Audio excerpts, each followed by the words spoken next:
السلام عليكم ورحمة الله وبركاته، حبايبي في رابعة ابتدائي. أهلا وسهلا بكم من جديد في قناة مس مروة للدراسات الاجتماعية. تعالوا بينا حبايبي نكمل منهج الدراسات الاجتماعية الترم التاني. النهاردة معادنا وتاني درس الأماكن التراثية في مصر. قبل ما نبدأ الدرس تعالوا بينا نشوف منظمة اليونسكو حطت بعض الأماكن التراثية أو الأثرية في مصر على قائمتها للتراث العالمي.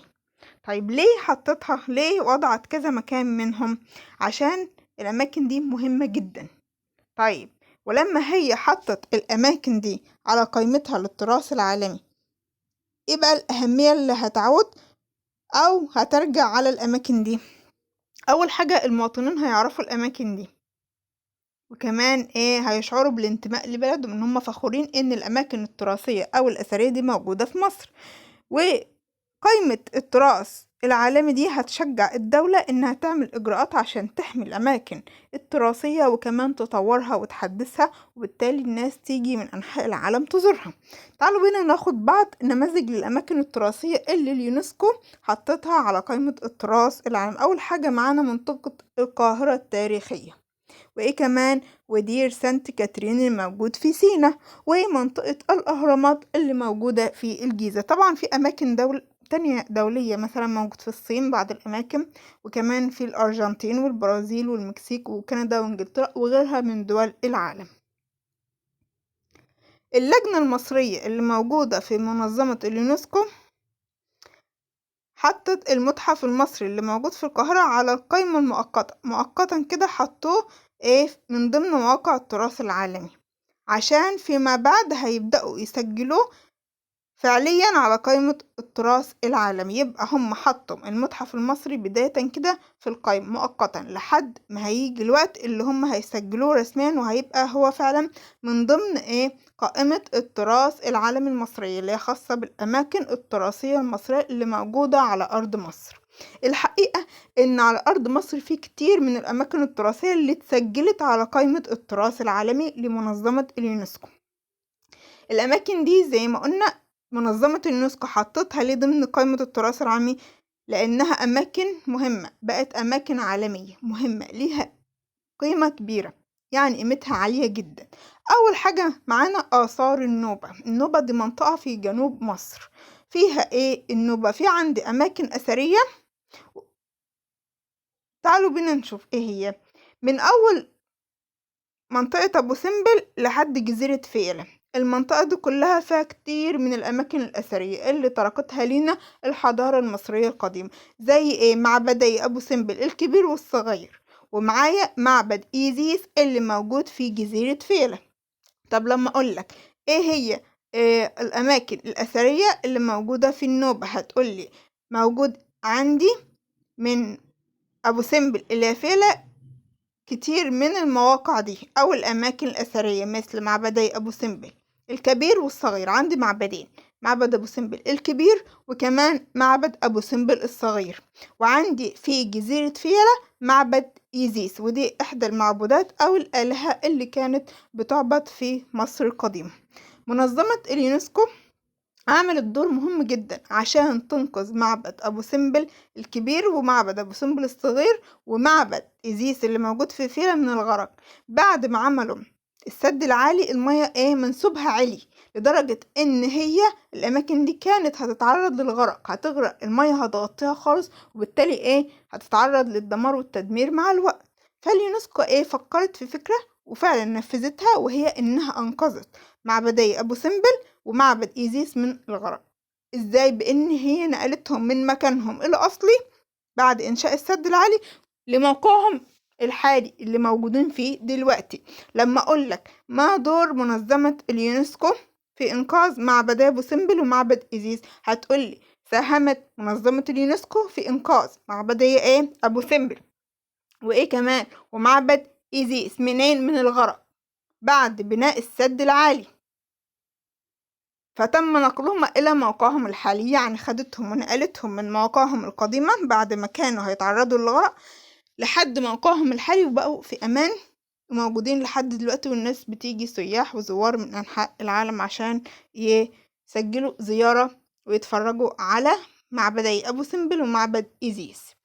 تاني منطقة معانا من ضمن الأماكن التراثية المصرية اللي اتسجلت على قائمة التراث العالمي القاهرة التاريخية. القاهرة من أهم وأكبر المدن التراثية في العالم. أما أقولك هنا ده صح أمام العبارة الصحيحة وخطأ أمام العبارة الخطأ. تعد مدينة الأقصر من أهم وأكبر المدن التراثية في العالم. طبعا العبارة خطأ. طب لما أقولك أكمل العبارة التالية. تعد مدينة نقط من أهم وأكبر المدن التراثية في العالم. طبعا هي القاهرة. ليه؟ لأن فيها آثار كتير متعددة الآثار، فيها آثار متعددة ومباني تاريخية، يعني مباني أنشأت من 100 و150 و200 سنة. لأن تاريخ القاهرة طويل، مش القاهرة الحديثة اللي احنا عايشين فيها دلوقتي، لأ، تاريخها سابق لمئات السنين. ليه؟ لأن هي كانت العاصمة السياسية والثقافية والتجارية والدينية.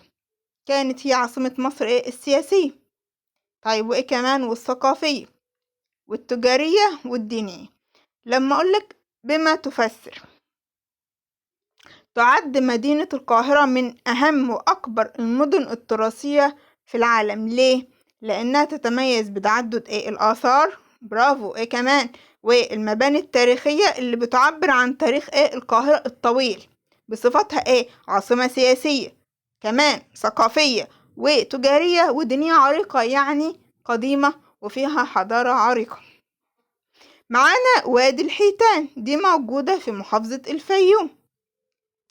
منطقة وادي الحيتان موجود فيها هياكل وعظم الحيتان كانت ضخمة كبيرة جدا، وموجود حفريات لأسماك كانت عايشة قبل 40 مليون سنة. شفت قد ايه التاريخ، قد ايه الأماكن دي تراثية ليها قيمة كبيرة جدا لمصر والعالم كله.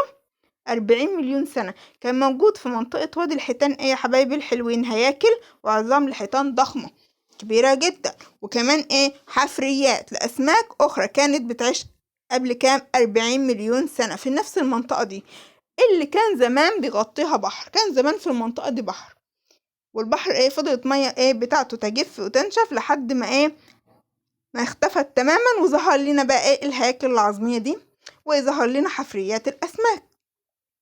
لما أقولك تقع منطقة وادي الحيتان في محافظة نقط، أكمل العبارة. طبعا دي محافظة الفيوم. طيب بيوجد فيها منطقة وادي الحيتان هياكل وعظام لحيتان ضخمة كمان وحفريات لأسماك أخرى كانت بتعيش في نفس المنطقة دي قبل 40 مليون سنة. زمان كان بيغطيها بحر، ولما نشف وجف ظهرت لنا بقى هياكل وعظام الحيتان وكمان حفريات الأسماك اللي كانت عايشة هناك. مش بس كده، موجود هناك كائنات حية متنوعة، كائنات مختلفة. عندي فيه هناك صقور وثعالب وغزلان. يبقى منطقة وادي الحيتان اللي موجودة في الفيوم فيها فيها حاجتين: هياكل وعظام حيتان ضخمة وحفريات أسماك، وفيها كائنات حية مختلفة متنوعة زي الثعالب والصقور والغزلان. نيجي لمنطقة أبو مينا اللي هي بتعتبر مزار ديني وكمان مزار أثري. مش بس مزار ديني، زوار وسياح بيجوا يشوفوا لمظاهر وأهمية دينية، لأ، في عندي أهمية أثرية. المكان ده أثري مش بس مهم من الناحية الدينية. فين منطقة أبو مينا دي؟ موجودة في اسكندرية جنب مدينة برج العرب. لما تيجي تروح تسأل عن منطقة أبو مينا هتنزل فين؟ مدينة برج العرب. هناك تقدر تسأل وتقول لهم فين منطقة أبو مينا، هيدلوك عليها.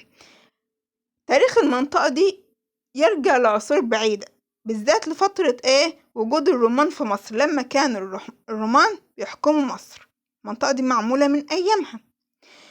منظمة اليونسكو وصفت المنطقة دي بأنها مهددة بخطر إن التربة هتتأكل فيها والمباني. طبعا منطقة الساحل عامة واسكندرية فيها نقدر نقول فيها نسبة ملح، فيها نسبة رطوبة عالية. كل ده بيأثر على المباني، سواء بقى كانت مباني حديثة أو مباني قديمة أو أثرية وتاريخية.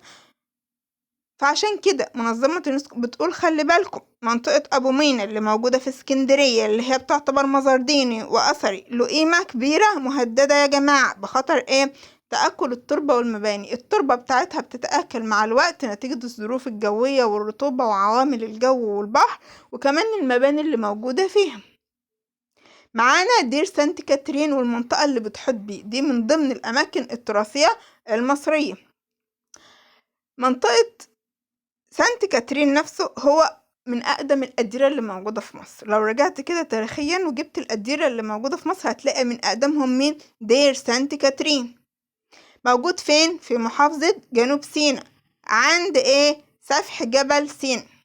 لما أقولك أكمل عبارة تلا، يعد دير نقط من أقدم الأديرة في مصر. أقدم دير وهو بيعتبر أقدم الأديرة اللي موجودة في مصر دير سانت كاترين. طيب فين مكانه يا حلوين؟ في محافظة جنوب سيناء. موجودة عند فين بالظبط؟ عند سفح جبل سيناء. شايفين يا حبايبي مكانهم؟ موجودة عند سفح جبل سيناء في محافظة جنوب سيناء. في عندي كمان من ضمن الأماكن التراثية المصرية طريق الكباش. الطريق ده قديم، موجود من آلاف السنين، لأن اللي عمله المصريين القدماء. طب يا ترى عملوه ليه؟ عشان يعملوا الاحتفالات الكبرى الخاصة بالملك والاحتفالات الدينية. المصريين القدماء كان عندهم مناسبات وأعياد واحتفالات، فعشان يقدروا يعملوا الاحتفالات الكبرى الملكية وكمان الدينية عملوا طريق الكباش. طوله كام؟ 2700 متر، وعرضه أقل من 70 متر. طيب بيربط بين فين وفين؟ يعني بيوصل ما بين فين وفين؟ بيوصل بين معبد الكرنك اللي موجود في الشمال ومعبد الأقصر اللي موجود في الجنوب. لما أقولك هو طريق، عرف أو ما المقصود. هو طريق أنشأه المصريين القدماء لإقامة الاحتفالات الكبرى الملكية والدينية، ويربط بين معبد الكرنك شمالا ومعبد الأقصر جنوبا. طبعا هو طريق الكباش. طب لما أقولك أكمل العبارة التالية، طريق الكباش يربط بين معبد الكرنك شمالا ومعبد نقط جنوبا، طبعا هيبقى الأقصر. مهم قوي أعرف إيه هو طريق الكباش وبيربط بين فين وفين. هو طريق بيوصل ما بين معبد الكرنك في الشمال ومعبد الأقصر في الجنوب. الطريق ده عبارة عن إيه بقى؟ فيه متزين على جانبين، يعني جانب اليمين وجانب الشمال للطريق ده فيه عندي تماثيل على هيئة كباش موجودة في وضعية أبو الهول. هما عملوا تماثيل نحتوها على شكل كباش زي ما احنا كده شايفين في الصورة. على الجانبين في التماثيل دي هي على شكل يا حبايبي؟ هما نحتوها وعملوها على شكل كباش. طيب عملوها في وضعية أبو الهول. طبعا كلنا عارفين تمثال أبو الهول والوضعية الثابتة اللي موجودة عليه، هو نفس الوضعية دي بالظبط. يبقى طريق الكباش متزين على الجانبين بتماثيل موجودة على شكل على هيئة كباش في وضعية أبو الهول. الطريق ده اتعاد افتتاحه من جديد في حفلة كبيرة قوي حضرتها وفود من دول كتير وكمان ناس بتمثل منظمة اليونسكو. ده يدل ان الطريق ده مهم عالميا، مهم تاريخيا، مهم اثريا. عشان كده وفود من دول العالم جت تحضر حفل إعادة افتتاحه، وكمان ممثلين عن منظمة اليونسكو. كتير من الخبراء في مجال السياحة بيقولوا ان الأقصر هي أصبحت أفضل مكان للسياحة الثقافية، خاصة بعد ما اكتمل طريق الكباش. يبقى الأقصر هنا أصبحت أفضل مكان للسياحة الثقافية، خاصة بعد يا حبايبي؟ بعد ما اكتمل طريق الكباش. التغيرات المناخية بتأثر على مواقع التراث العالمي، سواء بقى المواقع دي موجودة في مصر، موجودة في الصين، في الأرجنتين، في إنجلترا، في أي دولة. طيب إزاي؟ تقرير اليونسكو عن التراث العالمي والسياحة في ظل التغيرات المناخية قال إن 31 موقع طبيعي وثقافي، موقع طبيعي زي مثلا المحميات الطبيعية، وموقع ثقافي زي أي مكان أثري أو حضاري موجودين على قائمة التراث العالمي في دول مختلفة معرض للخطر. ليه؟ طبعا بسبب التأثير المناخي، عوامل الجو، المطر والحر، ارتفاع درجة الحرارة قوي، أو الأمطار والسيول اللي بتبقى كتيرة. طيب لما أقولك إزاي التغيرات المناخية بتأثر على مواقع التراث، بتعرضها لإيه يا حبايبي؟ بتعرضها للخطر بسبب درجات الحرارة المتزايدة. لما الحرارة تزيد عن 40 و45 درجة مئوية، هل هتأثر على الإيه؟ على مواقع التراث في أي دولة بقى من دول العالم. كمان المواقع دي متعرضة للخطر بسبب ذوبان الجليد. لما الجليد اللي في القطب الشمالي والجليد اللي في القطب الجنوبي هيبدأوا في عملية الذوبان ويتحولوا المية، هيرتفع منسوب المية في البحار هيبدأ يعلى، وبالتالي هيأثر وهيبقى خطر على مواقع التراث العالمي. الأحوال الجوية القاسية اللي هي الحر الشديد، كمان الجفاف وتوقف الأمطار، وإن الأمطار بقت نسبتها قليلة، ده بيأثر. الطقس الجاف الحر الشديد بيأثر على الآثار ومواقع التراث والأماكن الأثرية. حرائق الغابات اللي بيزيد كل شوية، ممكن تسمع في أسبانيا، في البرتغال، في إيطاليا في حرائق غابات. الحرائق دي ممكن مع الوقت تبدأ تدخل على موقع التراث. أي موقع أو مكان أثري ممكن الحرائق دي تدخل عليه، تهدد بتلفه أو تقضي عليه أو تنهيه، فبالتالي هي خطر. يبقى التغيرات المناخية بتأثر على مواقع التراث العالمي. ليه؟ لأنها بتعرضها للخطر بسبب درجات الحرارة اللي بتزيد، ولما الجليد بيدوب بيعمل بيسبب ارتفاع في منسوب المياه في البحار وكمان الأنهار، والأحوال الجوية القاسية والشديدة والجفاف. كمان حرائق الغابات اللي بتزيد بتأثر وبتعرض مواقع التراث العالمي للخطر. حبايبي الحلوين، خلصنا درس النهاردة. ما تنسوش تدعمونا باللايك والشير والاشتراك في القناة عشان نكمل بقية الفيديوهات والدروس. أشوفكم قريب في فيديو جديد ودرس جديد. كانت معكم مس مروة، والسلام عليكم ورحمة الله وبركاته.